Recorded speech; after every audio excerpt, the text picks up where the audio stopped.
দিলীপ দা যে এই আবার পার্টিতে ফিরে এলেন, এটা কিন্তু দীঘার জগন্নাথ দেবের আশীর্বাদ। আমার তো যাওয়ার হলো, কুণাল ঘোষ তো জগন্নাথ মন্দিরে গেছিলেন, কি পেয়েছেন?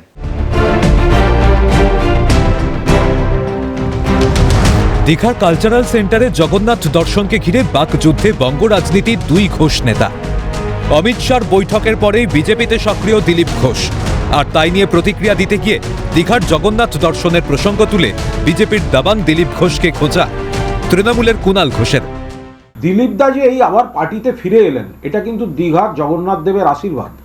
তার কারণ ওই উদ্বোধনে দিলীপবাবু গিয়ে শটান প্রণাম করেছিলেন। এটা কিন্তু একদম প্রভু জগন্নাথ দেবের আশীর্বাদে আর একবার পার্টির মিটিংয়ে ফিরে আসতে পারলেন দিলীপবাবু। পারলে কি আর একবার জগন্নাথ দেবকে প্রণাম করে আসলেন। বস্তুত গত বছর এপ্রিলে দীঘায় জগন্নাথ কালচারাল সেন্টারের উদ্বোধনে উপস্থিতের পর থেকেই বঙ্গ বিজেপির নেতাদের সঙ্গে দূরত্ব তৈরি হয় দিলীপ ঘোষের। রাজ্য বিজেপির নেতারা দিলীপ ঘোষকে উদ্দেশ্য করে আক্রমণ শানাতেও পিছপা হননি, জবাব দিয়েছেন দিলীপ ঘোষও। উত্তর প্রত্যুত্তর পর্বে বঙ্গ বিজেপির অন্যান্য নেতাদের সঙ্গে কার্যত ঠান্ডা লড়াইয়ের আবহ দিলীপ ঘোষের।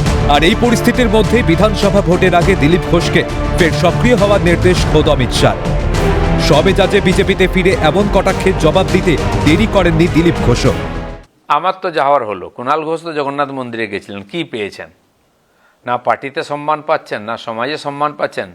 জগন্নাথ দেব কি ওনার দিক থেকে মুখ ঘুরিয়ে নিয়েছিলেন উনি যখন গেছিলেন? এটা ওনাকে জিজ্ঞেস করুন।